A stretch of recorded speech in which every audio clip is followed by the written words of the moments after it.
Good morning. Morning, Sensei.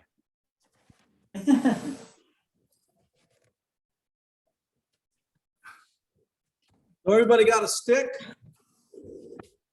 Oh, just a couch. Okay, so you're gonna just observe? Oh, Frances recently had shoulder surgery Ah, and she loves taking notes. Yes, so I it's cool to do. learn. I got you, Frances, I promise. great. So is everybody able to get a 4-foot stick? 4 to 5 feet? All right, great. So a little bit of history. Joe goes back about 400 or 500 years. The origin of the Joe is often associated with a Japanese by the name of Muso Gonosuke. He was a licensed teacher in the Katori Shinto-ryu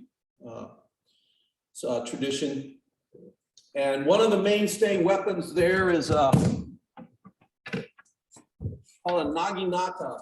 And it's basically a 7-foot, 8-foot pole with a short sword on it.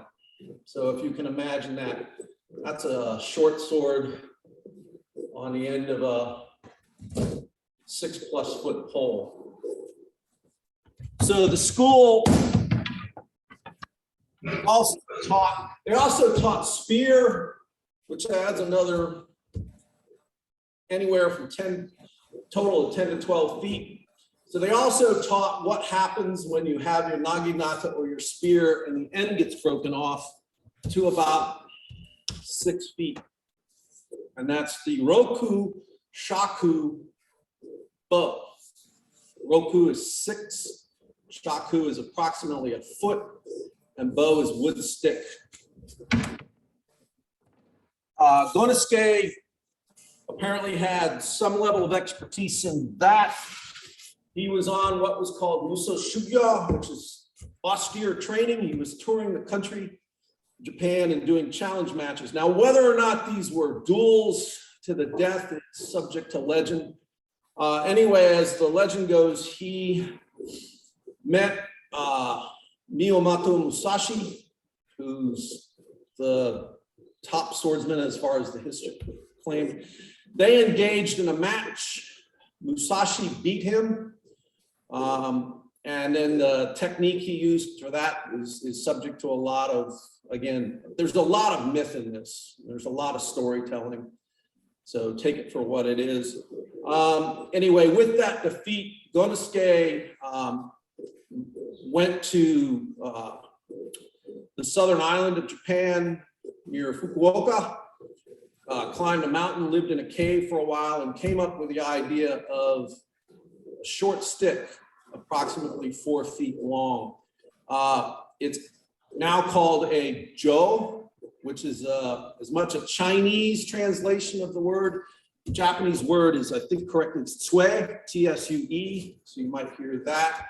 It's also called shinbo, and again, shin is heart, so it's meant to represent that the length of the stick ought to be level with your heart. So I'm 6'2". Now, you see pictures of some of my Japanese instructors, they're about this tall. So this, it varies. But the standard length for Jo practice is about 4 feet.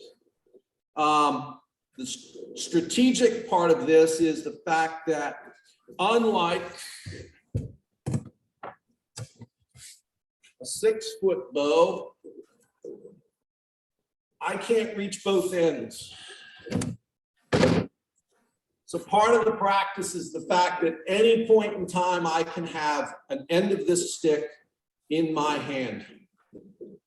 So, and it gives, that's part of the training, is getting a feel for where the end of that stick is. We'll go through some of that. The main opponent, and this is a wooden representative of a Japanese katana, it's called a bokuto or a boken, wooden sword. you'll note there's about a foot difference. So the stick, part of the reason this has about a foot advantage over the weapon that was most likely to be faced. This is not a battlefield weapon, and part of my journey from Kung Nu back in the day, you had the beginning class, and then at the end of the term, you were no longer, because they were going to have new people, so each class chose a name so that the beginners would go over there, and one green, or as in our case was samurai. So and Jan Nelson and I are the two remaining active samurai, chose that name, and it started this interest in things samurai and things Japanese, which eventually left me to Aikido and the study of Boken and the Jo, and that eventually led me to Japan, where I got into the formal study of Jodo. So, but anyway, part of that journey was in searching for this warrior culture, come to find out that the Jo is more of a cop art than, to use the term, than it is a battlefield art. And one of the interesting things, and Joe may be able to account for it, but if you go, I know in a metropolitan Tokyo, if you out on the street and you go by, they have these little kiosks where the cops that are on patrol will stay. You're likely to see one or more Jo on a rack or in the corner. They are still actively used by the police in, I know, metropolitan Tokyo and the other large towns. They're not as much as they used to be. But so for the past 4+ centuries, this has been in active use as far as a weapon, but it's more of a constabulary art. It's not meant to be a warrior or that kind of practice. And that attitude affects your training. Because of that affiliation with the police, at the end of World War II, with the occupation forces eliminating the practice of most Japanese arts, kendo, judo, and so forth, they realized that the cops needed to have the Jo, so they let the cops, which made Jodo very popular with the other martial arts in the Japanese traditional martial arts community, because they were allowed to practice Jo. So it kind of maintained itself and became very popular with the police. And so that kind of led that trend. So with that, any questions? So what we're going to do is start doing some exercises. I've got an assistant over here named Renee, trains with me on a semi-regular basis. So if you see this guy, and he's wearing the traditional hakama and uwagi, white gi top. So what I want you to do is grab your stick in the middle, and the way you find out it's in the middle is if you hold it, you'll find the balance point, and that's somewhere. And then you just want to grip it. We'll have two grips. We'll have a natural grip called a handshake grip, where I keep getting these mixed up. That's your lifeline. So it basically goes from the heel across the knuckle of the index finger, or it's called a handshake grip. The other is gyakute, reverse hand, and that goes across your love line, which is basically the palm of your knuckles. So it's more close, akin to a fist. So you're either going to grip it like that or like that. So, but if you grip it in the middle, that's a natural grip. That's a reverse grip. So find that middle, find that balance point. We're going to call that 5. So in this case, that's 1, and that's 10. So we're going to deal with numbers. So we're going to divide this into thirds. So you're going to put the end of your stick in your palm. Put the elbow of the other arm. That placement is going to be a 3. So you want to find that.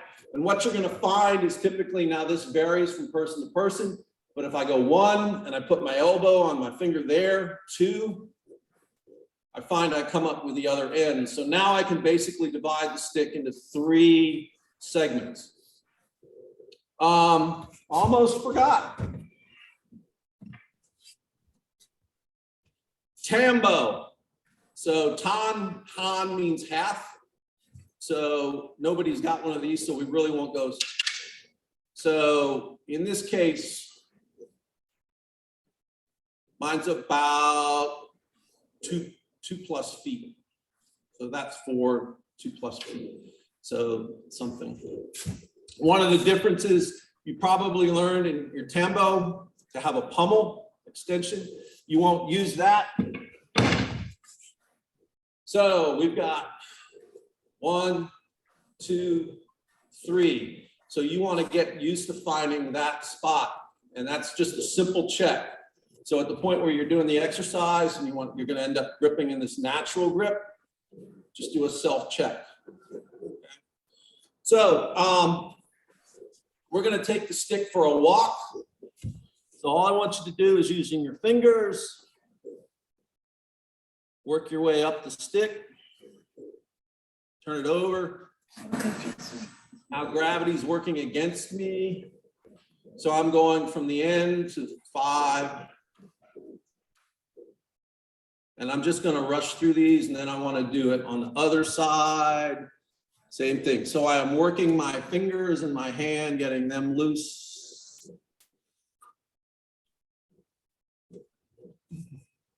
Now I want to go back to 5, and I want to do a figure 8. So I'm going to work my wrist and forearm. So I want to cross, over, cross. So I'm just doing a standard figure 8 pattern. Now what I want to try and do is not let the grip loosen. So I don't want to be doing this. I want to keep a good tight grip on that and work my forearm. You're also going to note that my elbow, my shoulder, my waist, my center are being engaged. So I don't want to just stand here like this. I want to start moving all the way from my feet. Now, when I switch hands, I want to move approximately 1 hand width.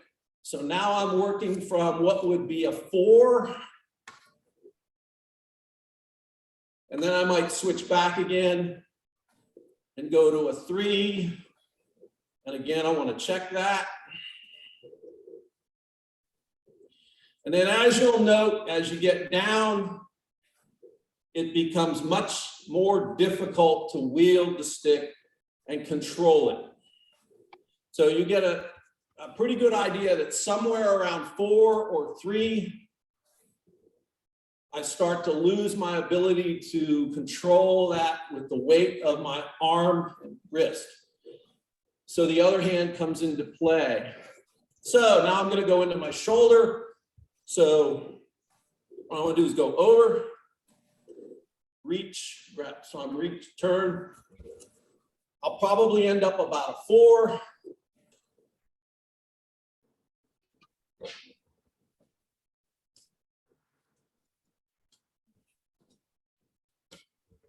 Sensei, Hi. that's the classic Bruce Lee nunchaku move. Yeah, an upside down furl. Yeah. So all I'm trying to do is get my joints engaged. So I'm a strong believer in the philosophy that the best way to warm up for something is to do that something slowly, methodically. So a little bit of an extension here is reach across.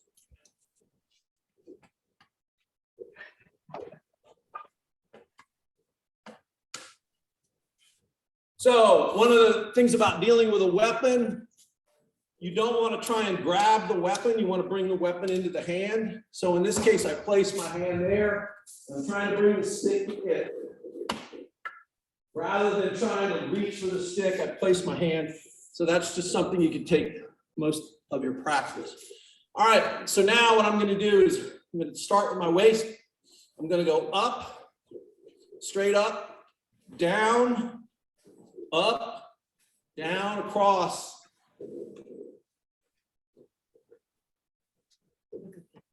I'm having some shoulder issues. Bear with I'll me. be able to do that in 1,000 years. So do you can just work in those shoulders, go other way. Now I'm going to engage. So I don't know if you can see this. I'm in a rectangular stance. Hands. So I want to go up. I'm on top of my knee, down.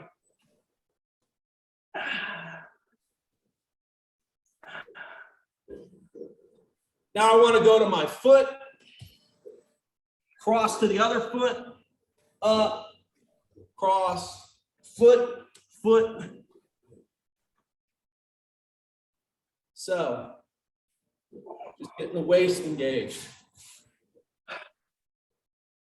All right, so basic warm up. So what I want to do now is go across. Now, something about striking. So we're going to do 2 strikes. Basically, you've got a reverse grip, natural grip. It's a little bit of a stretch, but I'm going to start with the reverse grip because getting the hand switch is a bit complicated. We'll get to that. So I want to have both ends. What I want to try and do is a couple of ways of doing this. I feel the edge of the stick on the inside surface of my little finger. So that's how I know I'm at the end. The other way is to curl your little finger and to use that as sort of a resting spot. So I'm an advocate of just feeling that edge. So when I'm holding it now, I feel the edge of the stick, the end of the stick on the inside of my little finger. And I want to try and maintain that.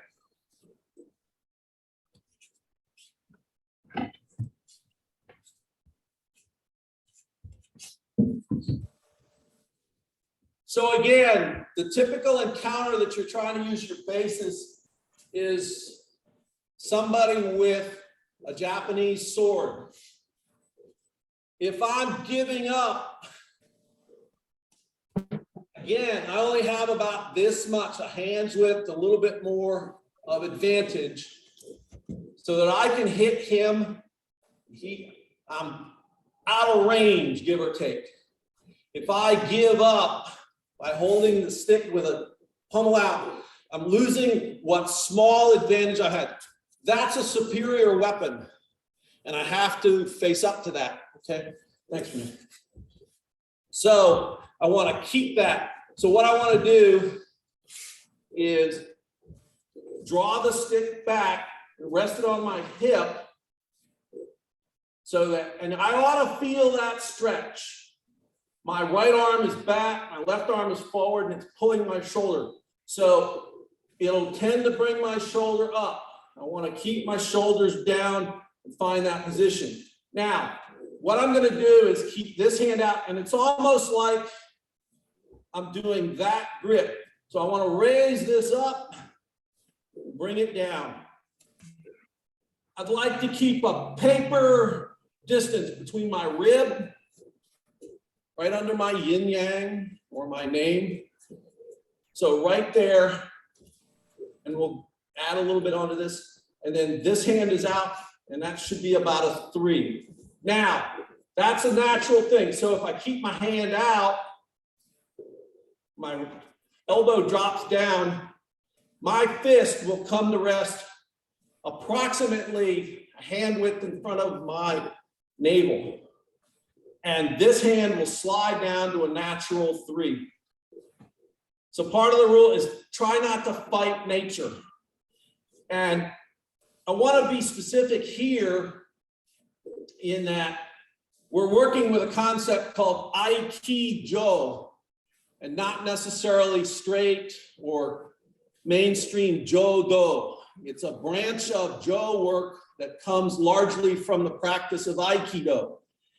And in that, the weapon is meant to be a vehicle through which you can study body connection. If you do empty hand work, even if you're working with a partner, this hand is disconnected from this. And so there's a way, and easy to get into the fact that I do technique using one hand and I lose that.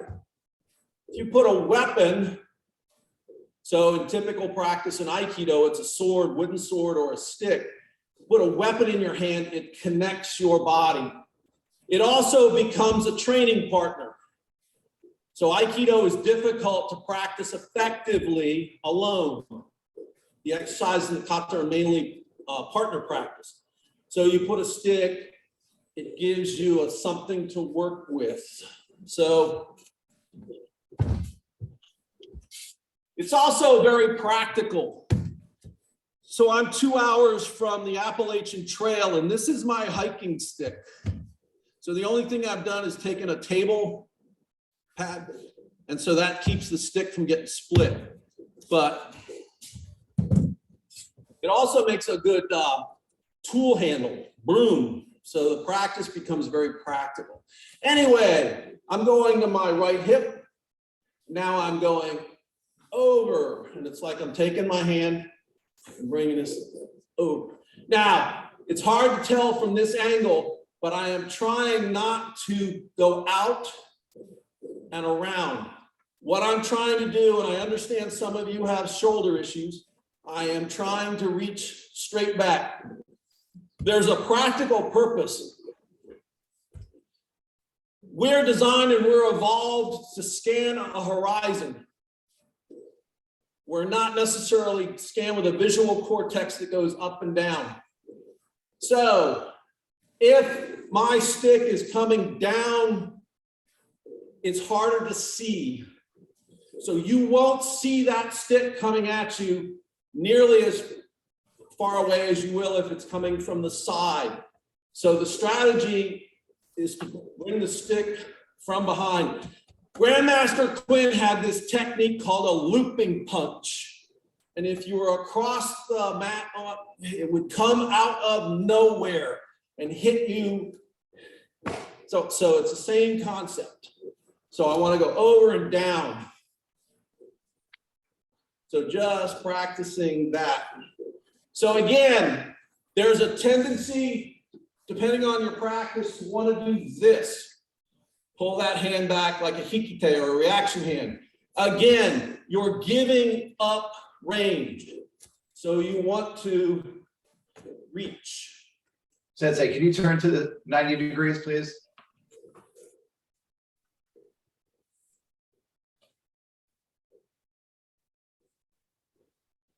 Okay, so you're pulling your reaction hand back past your body. I am not doing this. Right? It's out. So I'm not sure. Pulling back. Or that hand is now pulling back. If it is, it's only because there's a slight, I'm getting ahead of myself, there's a slight turn of the hip. But my elbow is trying to stay in front of my rib, not this. So I want to keep the stick out. Okay. Now, so that's going over the top.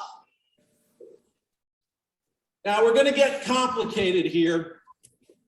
So you want to, in the resting position, my arm is back. All right. So here, I want to uncover my thumb. I want to unhook my thumb. Want to pivot my hand. So the end of the stick is now in the palm of the ridge hand. All right. And now this is going to be my natural. So now I'm going to go over and I end up in that handshake grip. Before I was in this grip, now I'm in this grip. Another thing I want to be careful of, there's a tendency to want to do this. See how my elbow and wrist?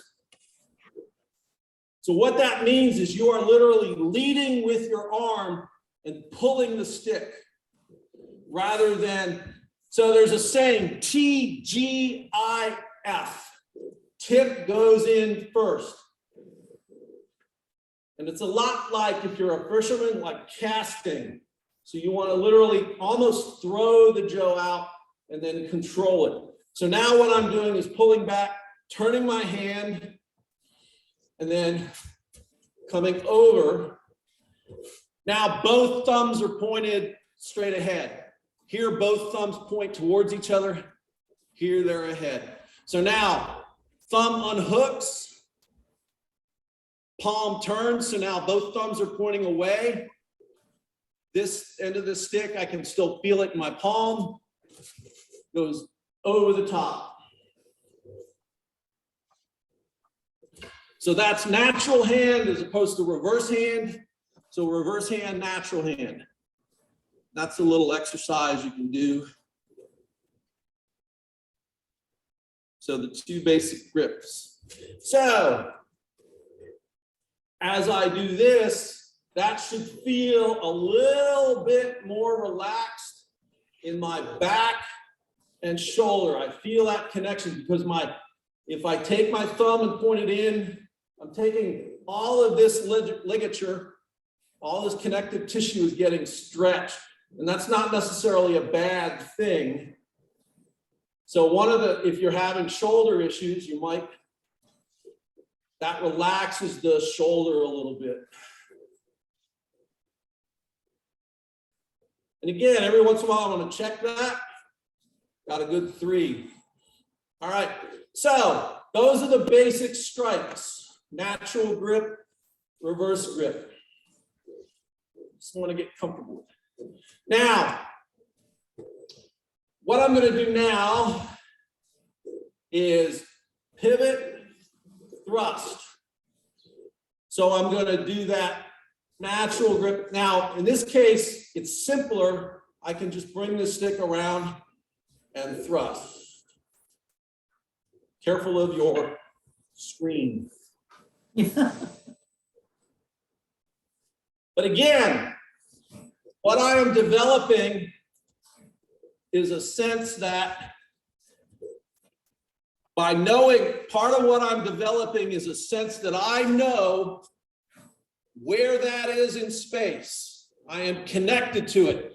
So the technical term is proprioception. It's knowing where your body is in space, your nervous system. It gets complicated when you're translating that through the stick, but that's part of the process. That's part of the training. So as long as that end is right there, that's connected to my brain. And through training, I get to an understanding where I now know, because my stick is pretty uniform, standard, I know where that is. It's the same concept that you develop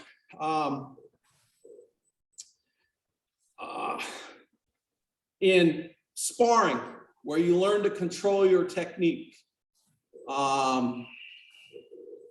What's the Japanese? 1 inch. Oh well, but the fact that you can stop your technique. So one of the ways to practice this is with a very expensive computer. Knowing that if my hand is here, my elbow is here, then that stick is right. Oh, there's the camera. So what I'm doing now is a ski, a thrust. So I come around, out. So instead of having this back stick come over, I'm having that end slide out, then I'm pulling it back. So I'm doing the reverse of the strike.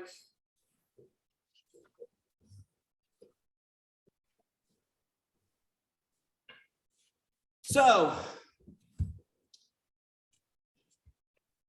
this is a stick, this is a stick, this is a stick, this is a stick, this is a stick. This is an extension of these sticks. There are only 2 ways you can hit somebody with a stick. You can thrust, some people call it a poke, a thrust, a ski. You can hit them with the end, or you can strike. You can take the edge surface and strike. So mechanically, this becomes an extension of your arm. So as I ski, this is now my elbow. So in a punch, that's my elbow, that's my stick. When I put the stick there and I'm thrusting, That's my elbow, that's my forearm, that's my fist or knuckle, if you will. All right. Likewise, that's now the edge of my hand. So the more you understand the stick, the more you understand your body. And again, the connection. So now I've got strike, both grips. Now I've got a ski. Now, ideally, again, I want to come back, keep it close, ski.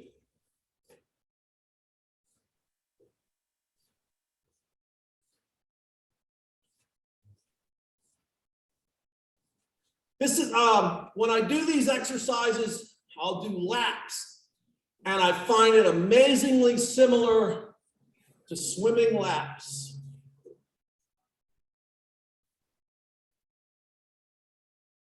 Or backstroke.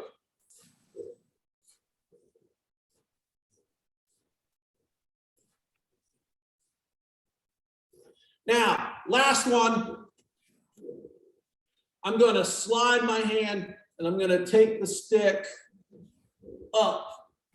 Now, part of what's being introduced here is the fact that I'm trying to root my feet in what would be a straight stance or a rectangular stance. I'm going to rotate my shoulders and my arms 90 degrees. So whereas my legs and feet are going this way, my arms are going that way, and then all of the tissue and the fascia in between gets twisted. So this gives me something to relate to, and I can sort of use the mirror the fact that everything is lined up. And this becomes, again, from a combat standpoint, you sort of figure out that in Japanese, this is what's called a target. Or this is what's called a target. So I want to be that open, okay? So I'm simply going to bring it up, and now I'm going to slide my hand to a 3 or a 4.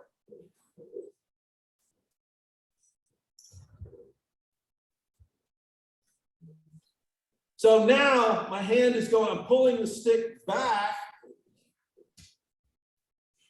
and dropping this down and coming up. I'm working with my feet squared for alt now. So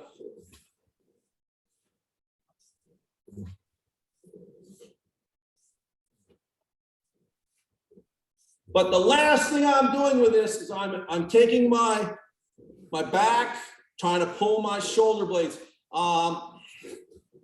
It's akin to jute, if you will. But it's that back stretch. I'm getting my lat structure back.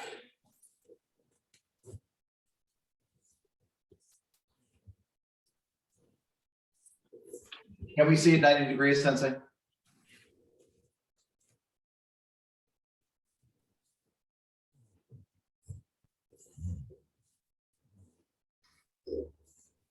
So I know one of the moves in the nunchaku is you stretch the nunchaku out and turn.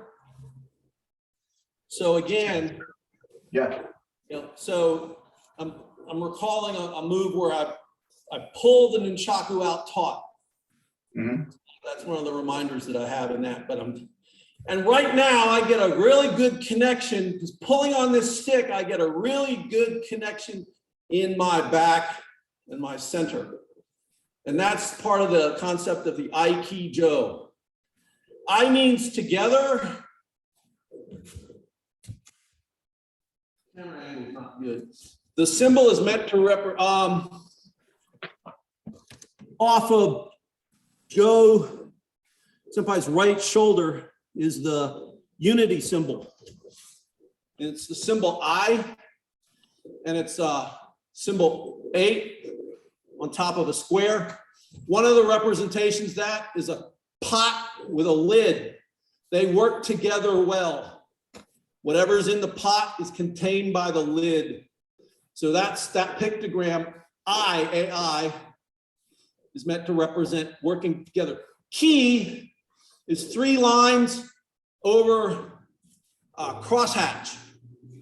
So ki is meant to represent cooking rice. So the bottom radical is meant to represent a kernel of rice, and the 3 horizontal lines are meant to represent steam. It's the essence or the energy of that cooking rice. So it's the flavor. When you walk into a kitchen where there's cooking going on, you get the essence of the meal through that energy.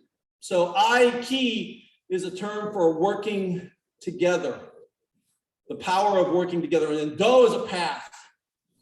So it's the way of working together. So all of this stick, I-Ki Jo, is trying to help me get my body to work together so that this arm is communicating with this arm. And as I turn, so again, starting here, reverse grip.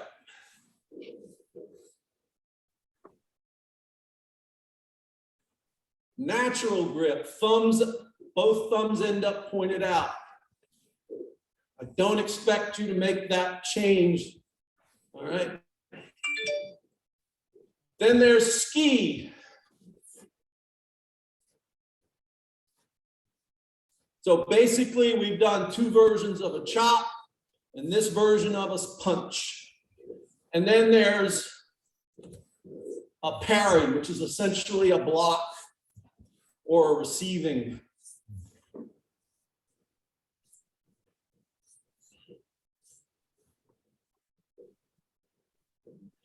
All right.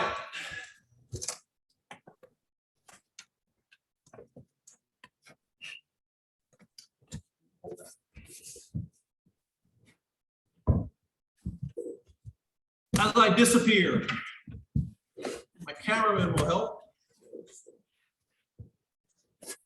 So I'm going to be on my knees. If you like, this is just a way of adding an element to the movement. So I want to be here.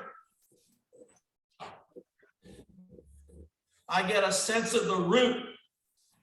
Now, what we're going to do is introduce the step. So I'm going to take the leg of the side I'm striking on out and strike.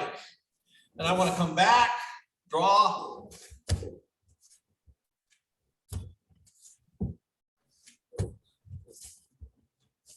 So it's a stepping drill. Now, I'm going to add a rudimentary block. Just a roof block. So now what I want to do, what this does, as I do this exercise, my arms never drop. So what I'm going to do is bring that up, bring it back.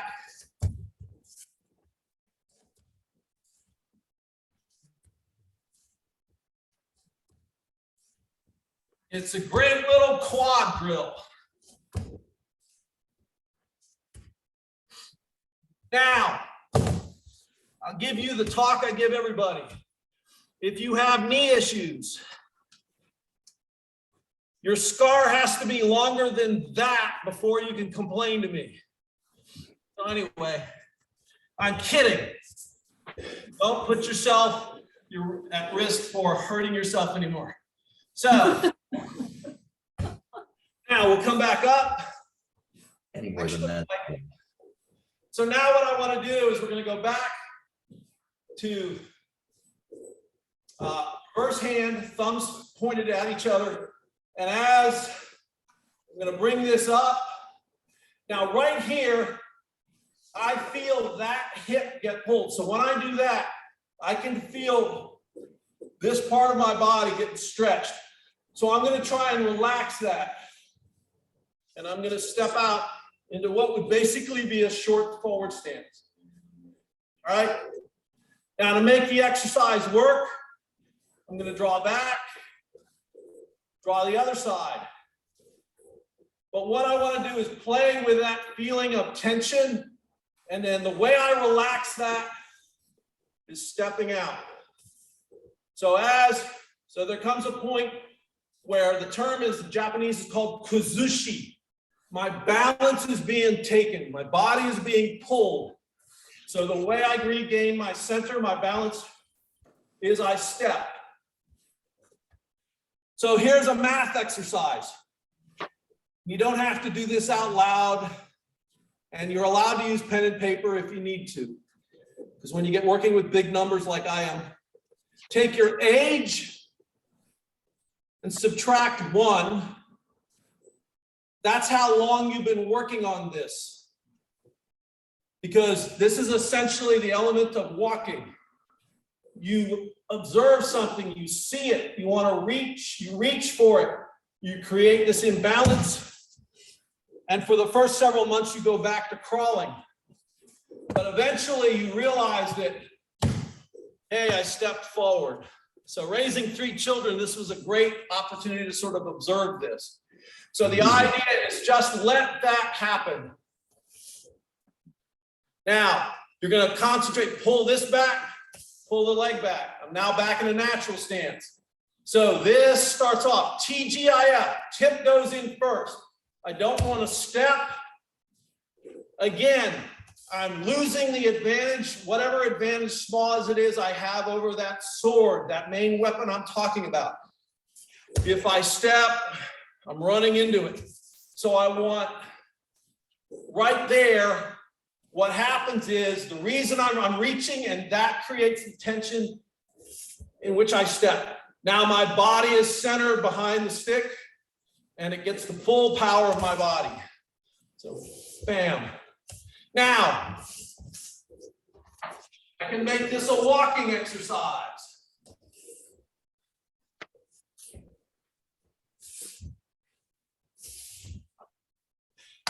Now I'm going to jump ahead. I can make it, rather than, I can turn around, walk back. I can switch grips. Or pull it back and I can reverse. So I'll step back and do my block, if you will, my parry. I might do my ski. Now here's an interesting exercise. So as I bring this up, I can feel my body being rotated. So I'm in a similar position to what here, but my weapons drop down. So I want to twist, and now I'm going to free up my stance by letting my body rotate and then out. So now the walking exercise comes here, and this is very complicated. I appreciate that.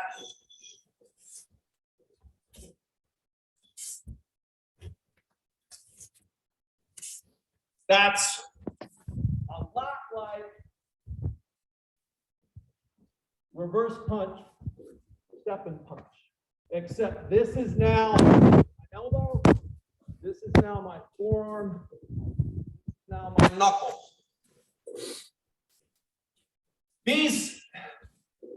So I can do that with a tambo, all right, but I lose some of the range. I can do it with a bow, but I can't reach that end.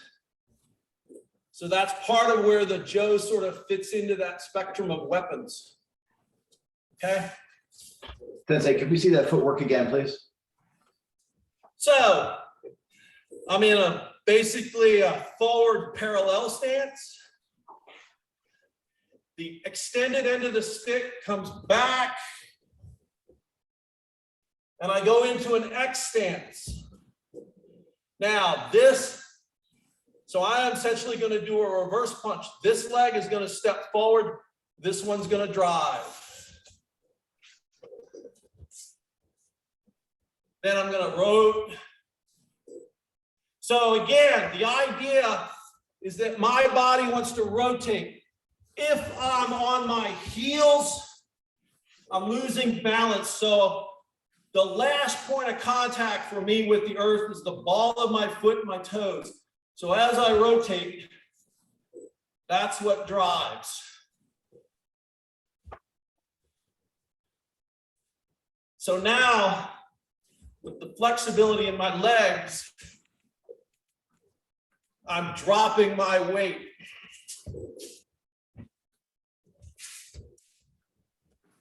So that's exercise cylinder.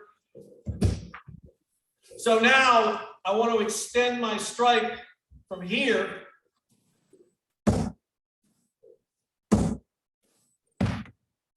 Now I'm going to extend my strike a little bit further.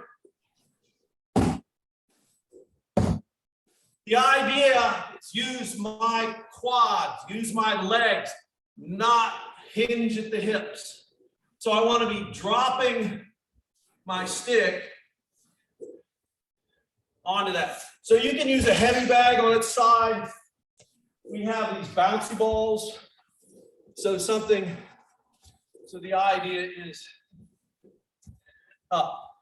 So there's a concept called Zanshin. In fact, the dojo here, the Kung Fu dojo here is named Zanshin, and it means remaining mind. So interesting thing about the Japanese language is it's the same shin, it's a different context. So in this case, the shin means mind. In the case of this, the shinbo, it means heart. So in the Japanese context, things get kind of blurry. Is there a difference between heart and mind, or do they work together? So in one context, it means heart, in the other, it means mind. Now it gets really strange when there's different kanji, the characters. It may be the same word. This is because they borrowed it from the Chinese. So you might be saying the same word means totally kara. So kara is from the Tang for China. In the 1930s, and can you imagine some nationalistic, strongly political, military thought processes going on? So the idea of trying to make something very popular by calling it the name of something that people you're not really friendly, okay? It's like Russian restaurants are not very popular in Ukraine right now. So something called Chinese hand was not very popular in Japanese. So they were fortunate that the kanji, it's over there on the wall, for the kanji for tang or kara and empty were the same. So again, where's your head at? Where's your heart at? You can say karate and mean Chinese hand, or you can mean it. So anyway, shinbo, and I digress. So we're moving and just getting. Now, we got about 15 minutes left, give or take. Any questions?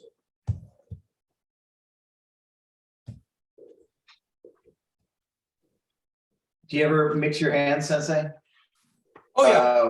Different grips, as far as, and that exercise, is it then yin and yang? I'm sorry? What going? And then you get your hands from there, yeah. So it's possible that this one might be a reverse grip, this one might be natural, or, you know, and that's kind of getting into the weeds, but Okay. question. So yeah, so there's only the two basic hand positions. And then part of it comes, so my 3 might be somebody else's 4. So I can't really say your hand's too far. You know, if I get like that, it's getting a little bit overboard. So, you know, it is what it is for me.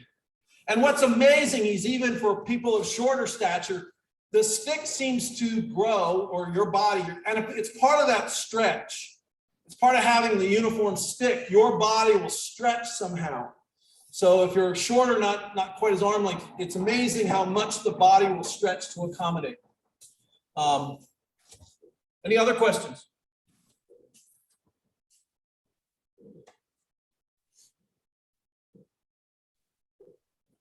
All right, we might demonstrate as best we can with a few paired exercises.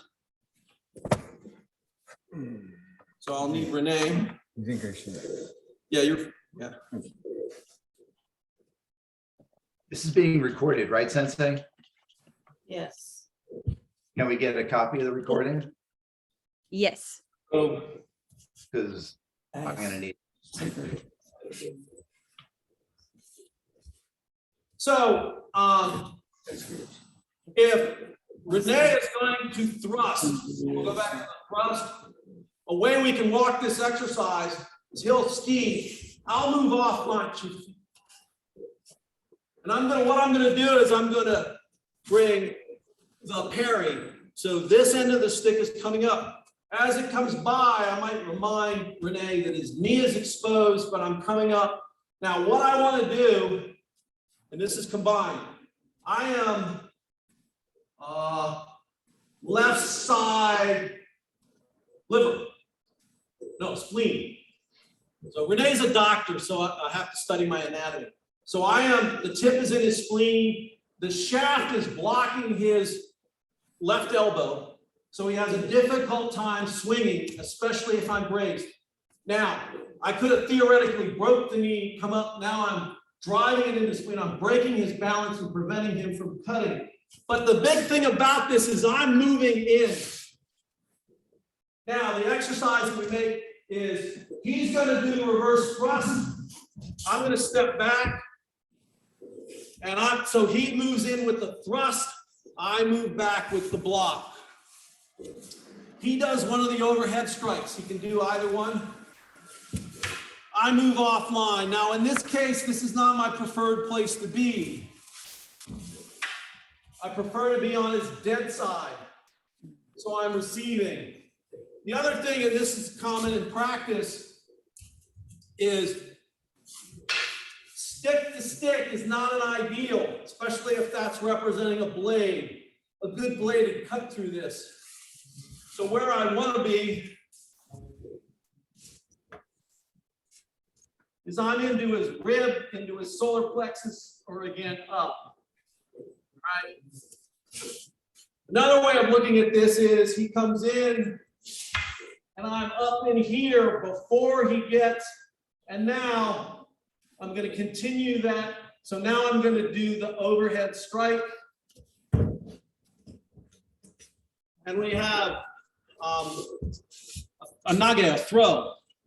So all of these work, so I can step offline and throw. All right. Thanks. An extension of the natural strike is basically this position. So it's similar in some respects to the what I've heard referred to as O-sensei's guard, or the traditional guard, versus the more modern guard from a sparring aspect. If I'm out here, well, you can see the similarity if you take the stick out of my hand. So another way of standing is here, back, and the stick is pulled and dropped, and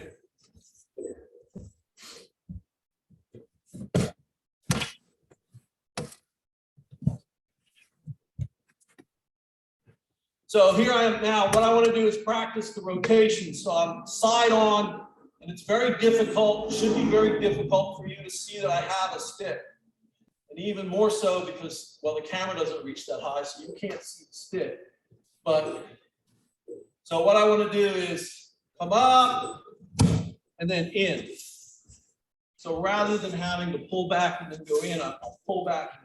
So in Japanese, it's called hiki otoshi. Pull, drop, strike. But it's just a good exercise. And you can do this with a bow.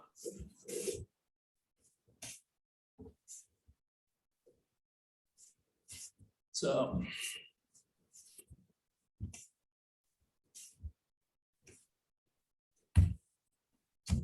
All right, again, question.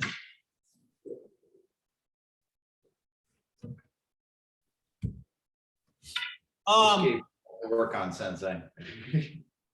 An anecdote, personal anecdote, this will probably take us to the end, and it's an O-sensei story. So can you angle, see my feet? So when we lived in Gainesville, we had a garden plot near where we lived, and you know, you could go out and till it. So here I have at the time, a shovel. And I had to turn over this garden plot. So here I am.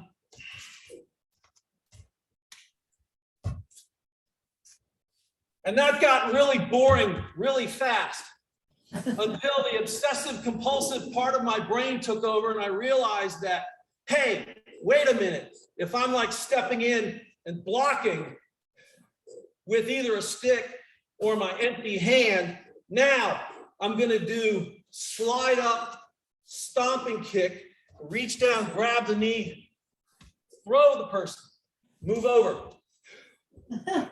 It was amazing how quickly that garden plot got turned over. So my point, my hopefully relevant point is I was dealing with a shovel, which has a shovel handle has an amazing similarity to the length of this stick.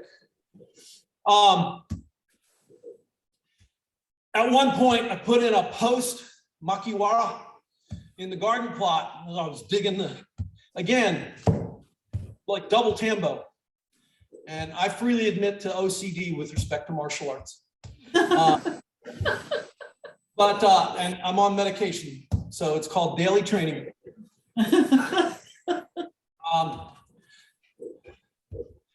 But anyway, so I'm putting this post in the ground, and the woman a couple of plots over is like observing, and she's going, "What is that?" And she finally asked, goes, "What is that?" And I didn't want to get into the whole martial arts thing, so I went, "It's a scarecrow." And she goes, "Does it work?" And I'm like, "See any crows?" So anyway, martial arts and gardening. Anyway, so I'm out in the garden plot one day, and who shows up walking down is O Sensei. And it was one of the pleasures of when the universe brings things together, it's a wonderful thing. So it was one of the things about living in Gainesville, training in Gainesville, was the opportunity to interact on a more personal level. So here we are outside the dojo. We're both in street clothes, we're both kind of more on an even. So anyway, he's like telling me all about his experience with gardening and what are we growing and so forth. And then he goes, I need your help. I'm doing an experiment. He was a graduate student. Well, this was after he came back. So he was a full professor and he was in charge of the laboratories in the entomology department, University of Florida. And he goes, I have an experiment and I need your help. So I'm like, oh, wow, big science going on, So I was expecting like this little laboratory station with all of these pipes and valves and whatnot. I'm an engineer by training. But anyway, so we go over, and on the ground, and you can see it over my shoulder, are 2 4x8 sheets of plywood, just like you see over my shoulder. And they're laying on the ground. And Sensei goes, okay, I'm going to count to 3. And he pulls out a little vial that goes, and in there is like, I think it was a nematode or some kind of little bug. And help you? Yes, sir. I'm just curious. Give me 10 minutes. I'm on a Zoom call. So if you can wait, I'll talk to you then. Sorry about that. So anyway, he's got a little sample of a bug and he goes, now we're going to pick up this board and as fast as you can for whatever period of time, I want you to count the number of these that you see. So we lift up the board and one, two, two, two, and then he goes, okay, how many did you count? And we did that 3 times and he was taking all this data. So it was just this fascinating opportunity to see him in his element. And that's just something I share, but it relates to the use of the stick in a tool on part. So, but that being in that garden, doing that provided me with that opportunity to meet with him and get to know another side of him. And part of the reason I'm here. So I want to thank you for your attention, your attendance. Those of you that had sticks participation.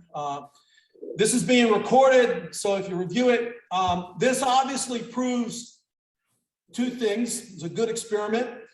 I forgot to bring my stand, so working with the camera and the angles was a problem. So if I put it on a stand, I can improve that. But what it shows to me is this is fairly easy. It's very easy for me to set up.